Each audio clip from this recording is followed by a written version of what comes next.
Hi students, welcome to എല്ലെന്തിങ്. നമ്മളെന്ന 9ാം ക്ലാസ്സിലെ 3ാമത്തെ യൂണിറ്റായ പാരലൽ ലൈൻസ്, സമാന്തര വരകളെ കുറിച്ചാണ് പഠിക്കാൻ പോകുന്നത്.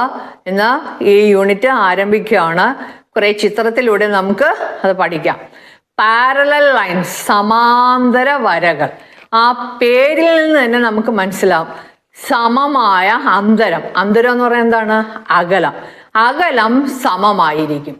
അകലം സമമായിരിക്കും.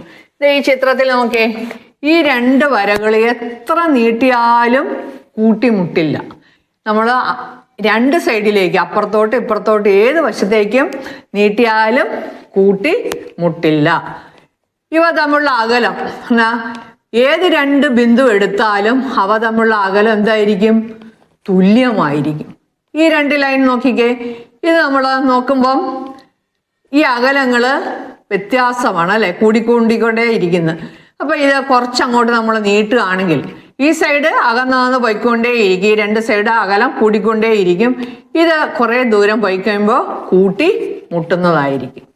ഈ മൂന്നാമത്തെ ചിത്രം നോക്കിക്കേ, ഈ ചിത്രത്തിലും എന്താണ്, ഈ വരകൾ അങ്ങോട്ടും ഇങ്ങോട്ടും നീട്ടിയാലും എന്താണ്, കൂട്ടിമുട്ടാറില്ല. അപ്പോൾ ആദ്യത്തെ വരയും രണ്ടാമത്തെ വരയും തമ്മിലുള്ള അകലം കൂടുതലാണെങ്കിലും ഏത് രണ്ട് ബിന്ദു എടുത്താലും അവ തമ്മിലുള്ള അകലം എന്തായിരിക്കും? തുല്യമായിരിക്കും. ഈ രണ്ട് വരയും എടുത്താലും അവ തമ്മിലുള്ള ഏത് രണ്ട് ബിന്ദുക്കൾ എടുത്താലും അവ തമ്മിലുള്ള അകലം തുല്യമായിരിക്കും. അതെന്ന് പറഞ്ഞ് ഇത് സമാന്തര വരകൾ അല്ലാതാകുമോ? സമാന്തര വരകൾ തന്നെയാണ്.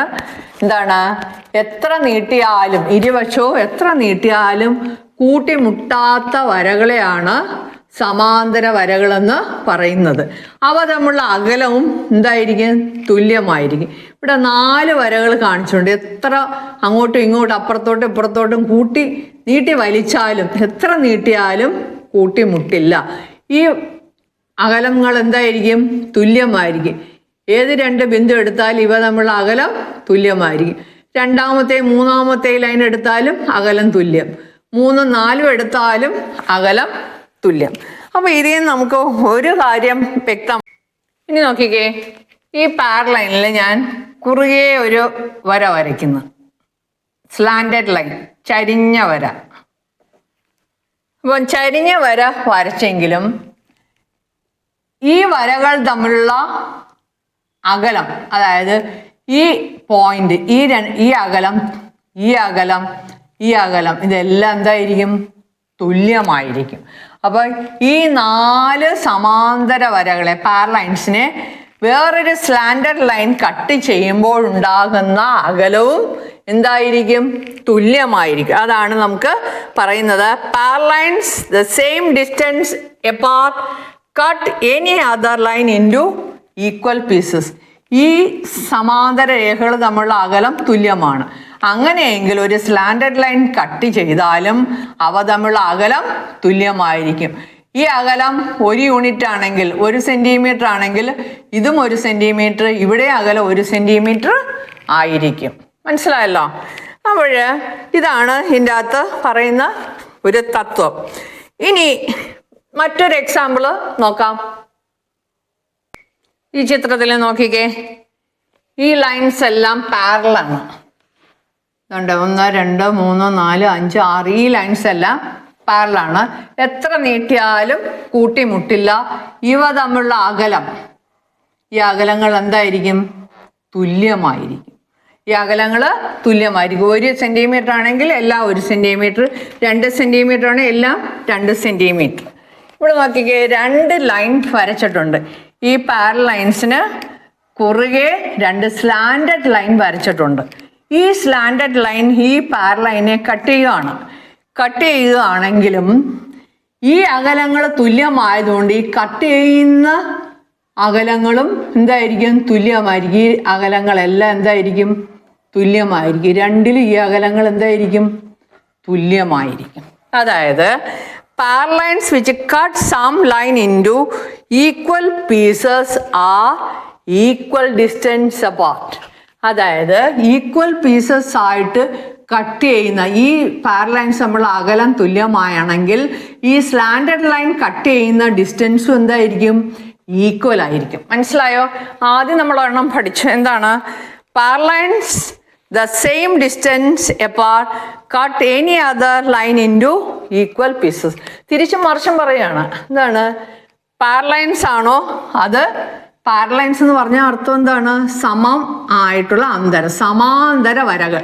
ഇവ തമ്മിലുള്ള അകലങ്ങൾ തുല്യമാണ്. സമാന്തരം, സമമായ അന്തരം. അപ്പം പാരലൈൻസിന്റെ അകലം തുല്യമാണെങ്കിൽ അവ കട്ട് ചെയ്യുന്ന ലൈനുകളുടെ സ്ലാൻഡഡ് ലൈനുകൾ തമ്മിലുള്ള അകലവും തുല്യമായിരിക്കും. അതായത് ഈ പാരലൈനെ ഈ സ്ലാൻഡഡ് ലൈൻ കട്ട് ചെയ്യുമ്പോൾ ഇവിടെ ഉണ്ടാകുന്ന അകലം, ഇടയ്ക്കുണ്ടാകുന്ന അകലം ചരിഞ്ഞാണെങ്കിലും ആ അകലങ്ങൾ എന്തായിരിക്കും? തുല്യമായിരിക്കുമെന്നാണ് പറയുന്നത്. Parallel lines which cut some line into equal pieces are equal distance apart. മനസ്സിലായോ? അപ്പോൾ തിരിച്ചും മറിച്ചും പറയുകയാണെന്നേ ഉള്ളൂ. അപ്പോൾ ഇനി അടുത്തത് നമുക്ക് പിന്നെ പാരലൈൻസിനെ ഇപ്പോൾ ഒരു പാരലൈൻ വേറൊരു ഉദാഹരണം പറയാം. ഒരു ലൈൻ 3 സെൻറ്റിമീറ്റർ നീളമുള്ള ഒരു ലൈനിനെ തുല്യമായിട്ട് കട്ട് ചെയ്യാൻ പറഞ്ഞാൽ നമ്മൾ എന്ത് ചെയ്യും? ഓരോരോ സെൻറ്റിമീറ്റർ അകലമുള്ള 3 പോയിന്റ് എടുത്ത് കട്ട് ചെയ്യും. അപ്പോൾ 6 സെൻറ്റിമീറ്റർ ആണെങ്കിലോ, 6 സെൻറ്റിമീറ്റർ ആണെങ്കിൽ നമ്മൾ 2 വീതം എടുത്ത് എന്താണ് 3 തുല്യ ഭാഗങ്ങളാക്കും അല്ലേ? അപ്പം അങ്ങനെ തുല്യ ഭാഗങ്ങളാക്കാൻ പറഞ്ഞാൽ നമുക്കത് ചെയ്യാൻ കഴിയും. Parallels which cut one line into equal pieces cut all lines into equal pieces. അപ്പോൾ ഒരു ലൈനിനെ കട്ട് ചെയ്യുന്ന പീസ് ഈക്വൽ ആണെങ്കിൽ ബാക്കി എല്ലാ ലൈനെയും കട്ട് ചെയ്യുന്ന, ഇപ്പം ഈ 2 ലൈനും കട്ട് ചെയ്യുന്ന ഈ അകലങ്ങൾ തുല്യമാണെങ്കിൽ ബാക്കിയുള്ള ലൈനുകൾ കട്ട് ചെയ്യുന്ന അകലങ്ങളും എന്തായിരിക്കും? തുല്യമായിരിക്കും. ചുരുക്കത്തിൽ എന്താണ്? ലൈൻസ് പാരലൽ ആണെങ്കിൽ അവ തമ്മിലുള്ള അകലം തുല്യമായിരിക്കും. അവയെ ഒരു സ്ലാൻഡഡ് ലൈൻ കട്ട് ചെയ്താലും ആ സ്ലാൻഡഡ് ലൈനിൻ്റെ ഇടയ്ക്കുള്ള അകലങ്ങളും തുല്യമായിരിക്കും. ഇത്രയേ ഉള്ളൂ നമുക്ക് ചുരുക്കത്തിൽ പറയാനുള്ളത്. ഇനിയിപ്പം 6 സെൻറ്റിമീറ്റർ വരെയും 3 സെൻറ്റിമീറ്റർ വരെയൊക്കെ 3 തുല്യമായിട്ട് ഭാഗിക്കാൻ പറഞ്ഞാൽ നമുക്ക് ചെയ്യാൻ കഴിയും. ഇനി അതൊരു 7 സെൻറ്റിമീറ്റർ വരെയാണെങ്കിലോ, 7 സെൻറ്റിമീറ്ററിനെ 3 തുല്യ ഭാഗമാക്കാൻ പറഞ്ഞാൽ 6 കഴിഞ്ഞിട്ട് 2, 2, 2, 6, പിന്നെ 1 സെൻറ്റിമീറ്റർ അധികമുണ്ട്. ആ 1 സെൻറ്റിമീറ്ററിനെ 3 എങ്ങനെ ഭാഗിക്കും? ആ രീതിയാണ് നമ്മൾ ഈ ലെസണിൽ പഠിക്കാൻ പോകുന്നത്. ഓക്കെ, അപ്പോൾ ഈ ചോദ്യം എങ്ങനെ ചെയ്യാമെന്ന് നമുക്ക് നോക്കാം. How to cut a 7 centimetre line into 3 equal parts. അപ്പോൾ ആദ്യം എന്താണ്, ഇവിടെയാണ് നമുക്ക് ഇൻസ്ട്രുമെന്റ് ബോക്സിന്റെ ആവശ്യം വരുന്നത്. ആദ്യം 7 സെൻറ്റിമീറ്റർ നീളത്തിൽ ഒരു ലൈൻ വരയ്ക്കുക. 6 ആണെങ്കിൽ 2, 2, 2 നമുക്ക് കട്ട് ചെയ്യാമായിരുന്നു. ഇപ്പൊ 7 ആകുമ്പോൾ അതെങ്ങനെ കട്ട് ചെയ്യും?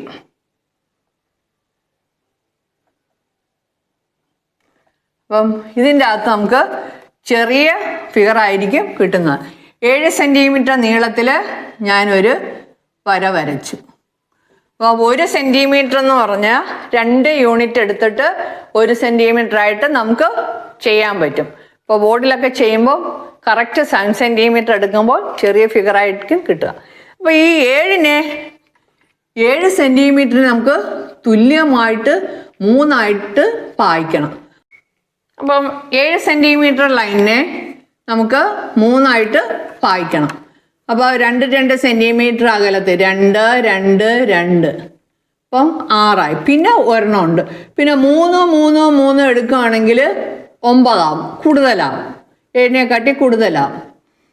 പിന്നെ ഏതൊക്കെ അളവ് എടുക്കാം? പിന്നെ ഹാഫ് ഒന്നും എടുക്കാതിരിക്കുന്നത് നല്ലത് അല്ലേ? പിന്നെ ഇത് രണ്ടുമാണ് കൂടുതൽ ഉചിതം. പിന്നെ ഓരോ സെൻറ്റിമീറ്റർ എടുക്കുകയാണെങ്കിലും പാടായിരിക്കും, തീരെ കുഞ്ഞു ഫിഗർ ആയിരിക്കും. എന്നിട്ട് നിങ്ങൾക്ക് ഇഷ്ടമുള്ള ഒരു കോണളവ് ഇവിടെ എടുക്കുക.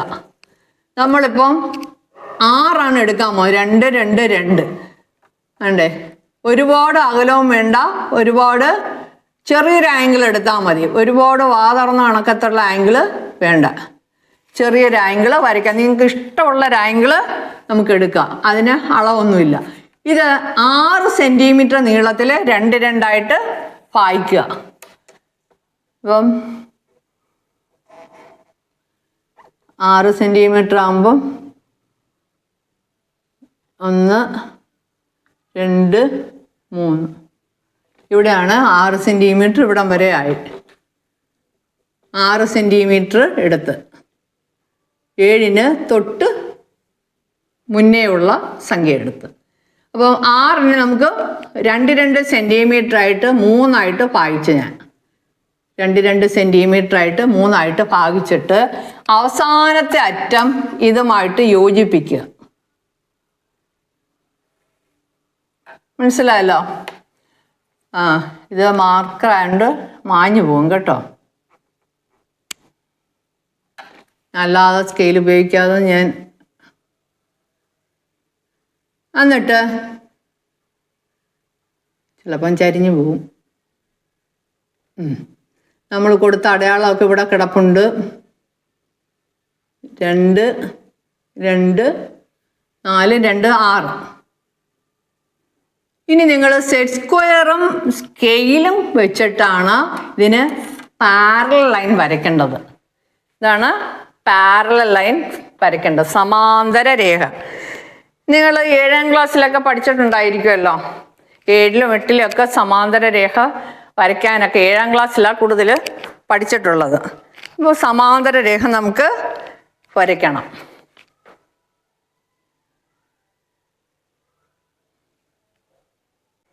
സെറ്റ് സ്ക്വയറും സ്കെയിലും ഈ പൊസിഷനിൽ വേണം വെക്കാൻ. സ്കെയിൽ നല്ല അമർത്തി പിടിക്കണം. സെറ്റ് സ്ക്വയറാണ് നമുക്ക് നീക്കി കൊണ്ടുപോകാനുള്ളത്.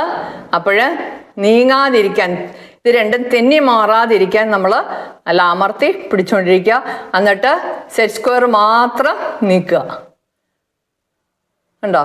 ഇങ്ങനെ ഞരക്കി ഞരക്കി നമ്മൾ അടയാളം കൊടുത്തെടുത്ത് കൊണ്ടുവന്നിട്ട് ഒരു ലൈൻ വരയ്ക്കുക.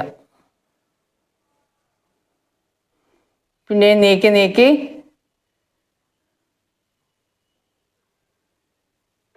ഉണ്ടോ?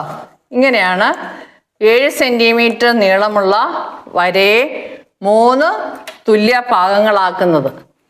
ഇത് കുറച്ചൊക്കെ മാഞ്ഞു പോവും. ഇവിടെ അതിൻ്റെ മുകളിൽ കൂടെ ഞാൻ വരയ്ക്കാം. അപ്പം ഈ വര 7 സെൻറ്റിമീറ്റർ നീളമുള്ള ഈ വരയാണ് നമ്മൾ തുല്യ ഭാഗം. ഈ 3 അകലങ്ങളും എന്തായിരിക്കും?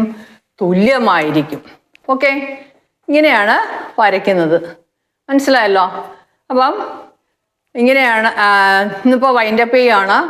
ബാക്കിയുള്ള എക്സസൈസ് ക്വസ്റ്റ്യൻസുമായിട്ട് അടുത്ത ക്ലാസ്സിൽ നമുക്ക് കാണാം. Till then bye. ഓക്കെ.